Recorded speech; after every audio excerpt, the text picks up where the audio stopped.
For decades, Ron Howard cultivated a reputation as one of Hollywood's most composed, disciplined, and quietly powerful figures, a director whose calm demeanor masked an unshakable internal standard for professionalism, loyalty, and respect, making it all the more shocking when it became clear that there was someone whose conduct crossed a line he could never ignore or forgive. Howard was never known for public feuds or dramatic outbursts.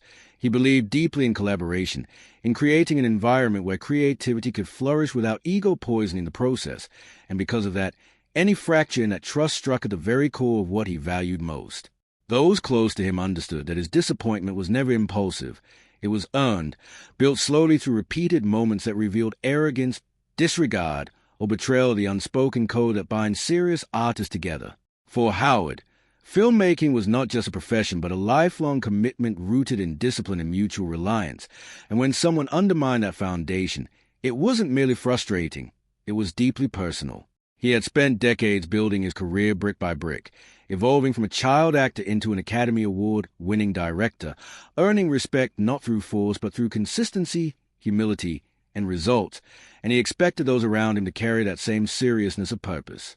When that expectation was shattered, his reaction was not loud or theatrical, but far more final.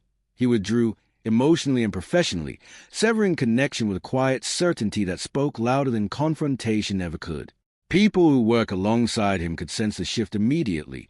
The warmth was replaced with distance, the openness replaced with guarded professionalism, and the once effortless trust was gone, replaced by a cold clarity that some lines, once crossed, could never be redrawn. What made it so powerful was that Howard did not need to explain his decision or defend it publicly. His decades of integrity spoke for themselves, and his silence carried the unmistakable message that respect, once broken, could not be repaired with apologies or excuses. It revealed a side of him rarely seen by the public, not a man driven by anger, but one driven by principle, a man who understood that protecting the sanctity of his work and the integrity of his environment mattered more than maintaining appearances or preserving fragile relationships. In an industry often fueled by ego, fleeting alliances, and public drama, Howard's response stood in stark contrast, defined not by spectacle but by quiet finality, proving that sometimes the deepest form of disapproval is not expressed through words, but through the irreversible decision to walk away and never look back. What made the situation even more profound was how deeply it conflicted with everything Ron Howard had always represented, because throughout his extraordinary journey in Hollywood, he had built his legacy not through dominance or intimidation, but through patience, fairness, and an almost unshakable belief in the power of mutual respect, which is why the presence of someone who disrupted that balance felt less like a simple disagreement and more like a violation of something sacred to him. Howard had seen every side of the industry, from his early days under the bright lights of the Andy Griffith Show to his transformation into one of the most trusted directors in modern cinema, and those experiences shape a worldview grounded in humility and emotional intelligence, teaching him that success without integrity was ultimately hollow. When he encountered behavior that reflected ego over effort, entitlement over discipline, or selfishness over collaboration, it struck him not only as unprofessional but as a direct threat to the creative harmony he worked tirelessly to preserve. Those around him noticed that he didn't respond with explosive anger, but with something far more unsettling, absolute certainty. His demeanor remained calm, his voice steady, but the emotional door had closed, and once closed, it never reopened. There were no dramatic confrontations, no public condemnations, only a quiet and unmistakable shift that communicated everything without a single word needing to be spoken. He understood that respect is not demanded but owned, and once someone revealed that they did not value that principle, Howard saw no reason to invest further trust in them. It wasn't about revenge or bitterness. It was about clarity. He had spent a lifetime proving that greatness could be achieved without cruelty, without chaos, and without compromising one's character, and he refused to allow anyone to contaminate that foundation. In that moment, his response reflected the true strength of his character, not emotional volatility, but emotional discipline, not reaction, but resolution. It showed that beneath his calm exterior was a man of unwavering conviction, someone who understood that protecting one's values sometimes requires making difficult, permanent decisions. And in the silent distance he created, there was a powerful message. That trust, once broken, leaves behind an absence that no apology, no explanation, and no passage of time can ever fully restore that eye in the end. What lingered most was not confrontation, but the unmistakable permanence of Ron Howard's decision. Because when someone who has built a life on patience and understanding finally reaches a point of emotional withdrawal, it is never sudden. It is a result of careful observation, quiet, endurance, and the painful realization that the respect he freely gave was neither valued nor returned. Howard was never naive about the realities of Hollywood. He understood ambition, he understood pressure, and he understood the fragile egos that often accompany success. But he also believed there was a line that separated human imperfection from destructive character, and once that line was crossed, there was no negotiation left to be had. Those who knew him best recognized that his strength did not lie in confrontation but in clarity, in the ability to assess a situation with calm precision and act without emotional chaos. And when he chose to distance himself, it was not an act of impulse but of finality. There were no second chances offered out of convenience, no reconciliation driven by public expectations, because Howard's loyalty was never performative. It was deeply personal. And once broken, it left behind a silence that spoke louder than any argument ever could. His reaction revealed the inner steel beneath his famously gentle exterior, proving that kindness should never be mistaken for weakness, and that even the most patient individuals have limits that cannot be crossed without consequence. It was not hatred that defined his response, but conviction, the conviction of someone who had spent decades earning his place through discipline, humility, and unwavering standards, and who refused to allow anyone, no matter their status or influence, to compromise the environment he had fought so hard to protect. In that quiet separation, there was a powerful lesson, not just about Howard, but about character itself. That true strength is not found in loud declarations or dramatic confrontations, but in the courage to walk away when respect is no longer present, and in the unwavering resolve to protect one's values, even when it means leaving behind people, opportunities, or relationships that once seemed unbreakable. What made his reaction even more unforgettable was the emotional restraint with which Ron Howard carried himself afterward, because there was no public attempt to reshape the narrative, no effort to expose or embarrass the person who had earned his quiet disapproval, only a firm, unspoken boundary that reflected a deeper level of emotional discipline most people never achieve. Howard had spent his entire life under public scrutiny, growing up in front of cameras, evolving under pressure, and learning early on that reputation is not built in moments of triumph, but in moments of disappointment, when one is forced to choose between emotional reaction and principled restraint. In this case, he chose restraint, but it was not weakness. It was the strongest statement he could make. Those who worked around him sensed a profound shift, not in his professionalism, which remained flawless, but in his emotional availability toward the individual who had shattered his trust. The warmth that once defined their interaction was gone, replaced by a distant civility that carried the unmistakable message that something irreversible had occurred. Howard did not believe in forcing respect where it no longer existed, nor did he believe in pretending that betrayal or toxic behavior could be erased with time alone. He understood that creative environments depend on trust, and once that trust is broken, it contaminates everything: communication, collaboration, and even the creative spirit itself.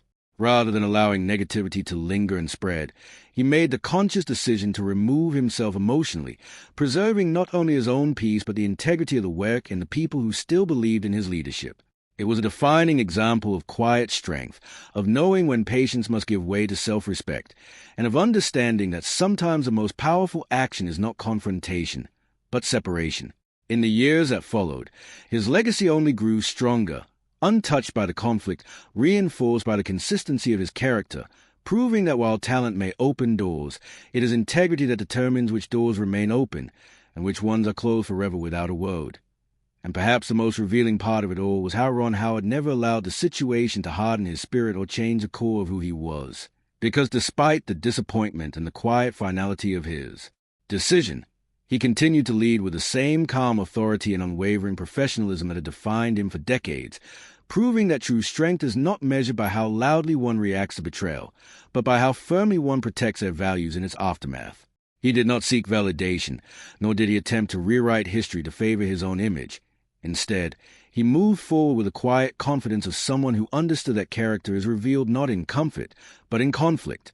Those who observed him closely could sense that while he rarely spoke of what had happened, the experience had reinforced his boundaries, sharpening his awareness of who deserved his trust and who did not, and that clarity became a silent shield around his future collaborations.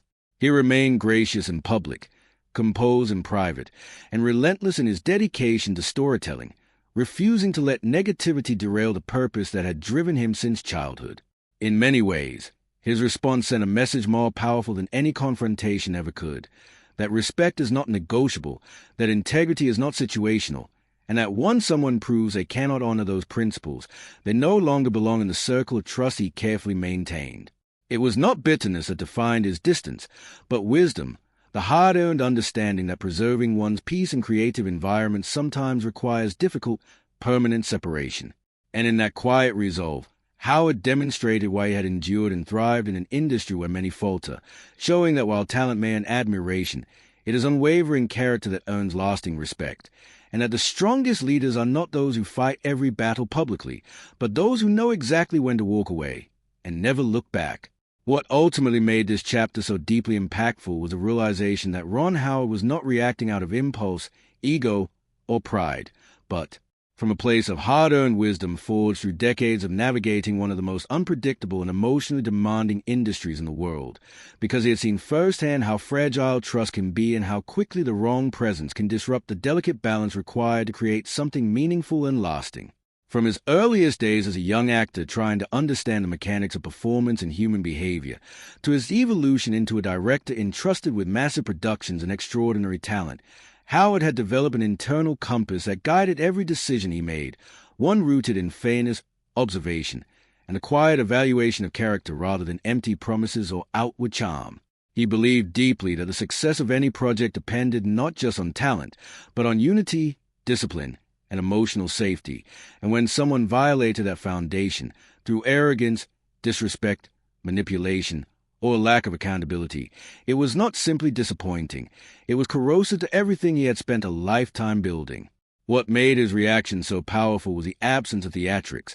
There was no dramatic fallout, no public condemnation, no desperate attempt to salvage what had already been broken, only a quiet and permanent shift that communicated a truth more profound than anger ever could, that once someone reveals a fundamental lack of integrity, no amount of talent or influence can restore the trust they have lost. Those around him noticed that he did not carry bitterness, but he carried memory, and that memory informed his future decisions with greater clarity and caution, ensuring that the environment he created remained one of mutual respect and emotional stability. He understood that leadership was not about controlling people, but about protecting the conditions necessary for creativity to thrive, and that sometimes meant making difficult, irreversible choices that prioritized long-term integrity over short-term convenience. In walking away emotionally and professionally, he was not retreating.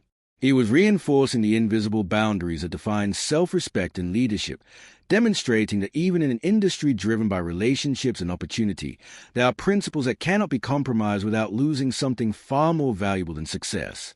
His silence was not emptiness, it was conviction. His distance was not weakness, it was strength refined through experience.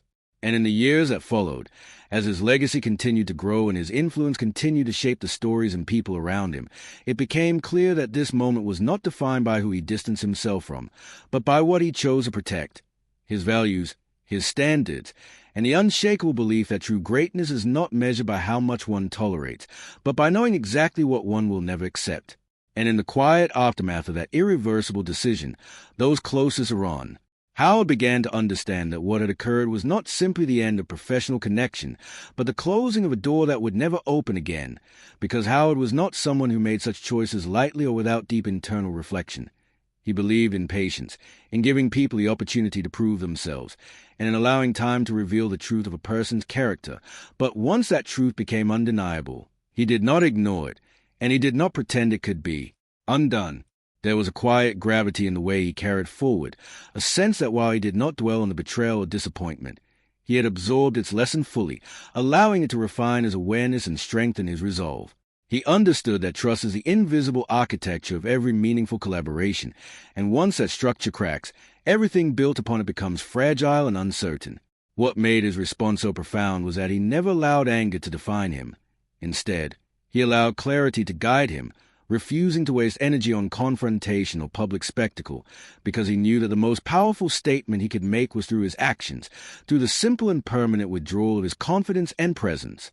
People who work with him afterward often notice an even deeper sense of intentionality in his leadership, a heightened awareness of the emotional and professional dynamics around him, as though the experience had sharpened his instinct for authenticity and sincerity.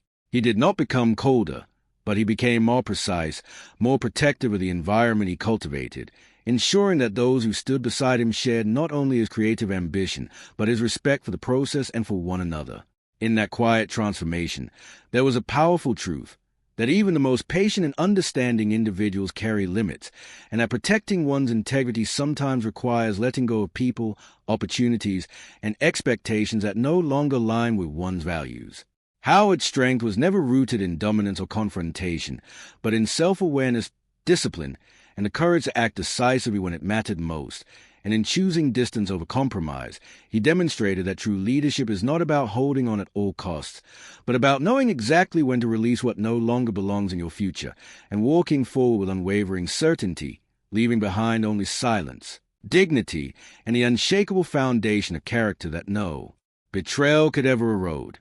And in the quiet aftermath of that irreversible decision, those closest to Ron Howard began to understand that what had occurred was not simply the end of professional connection, but the closing of a door that would never open again, because Howard was not someone who made such choices lightly or without deep internal reflection.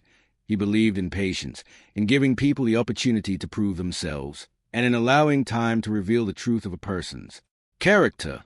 But once that truth became undeniable, he did not ignore it, and he did not pretend it could be undone.